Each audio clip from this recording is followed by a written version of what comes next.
Toyota Highlander review. What is it? Toyota's biggest SUV, the Land Cruiser, being a 4x4, featuring a full 7-seat capacity and hybrid motivation.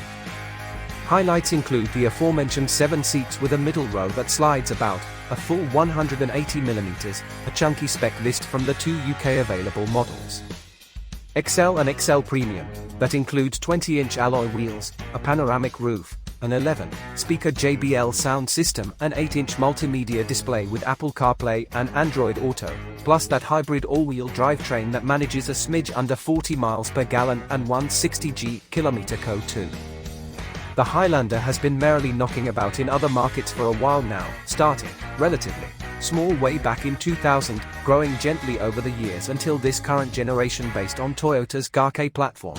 Yep, the same one as the current RAV4.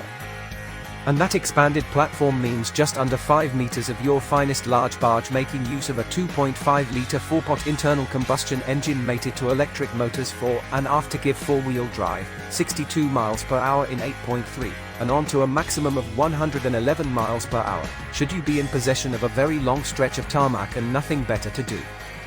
It looks nice enough, although it could be considered a little bland next to some of its contemporaries, and most of its impression seems to come from its size, rather than any particular design function, but it's not actively ugly, and there's plenty to like with a slightly more conservative design. It does kind of slide off one's consciousness, mind you, and that's not always a good thing. The interesting stuff is underneath. The Highlander uses Toyota's 4th-generation hybrid system, combining that marvelously efficient 2.5-liter Atkinson cycle 4-cylinder with front and rear electric motors, giving all-wheel drive, and a small nickel-metal hydride battery, located beneath the second row of seats. It can cruise up to 78 miles per hour on electric alone, although not for long, and there's a smaller, lighter transaxle than before.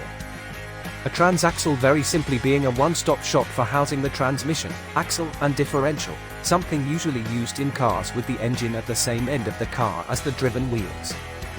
It's a neat enough system, and potters around in EV mode a surprising amount of the time, which might assuage some of that large SUV guilt if nothing else.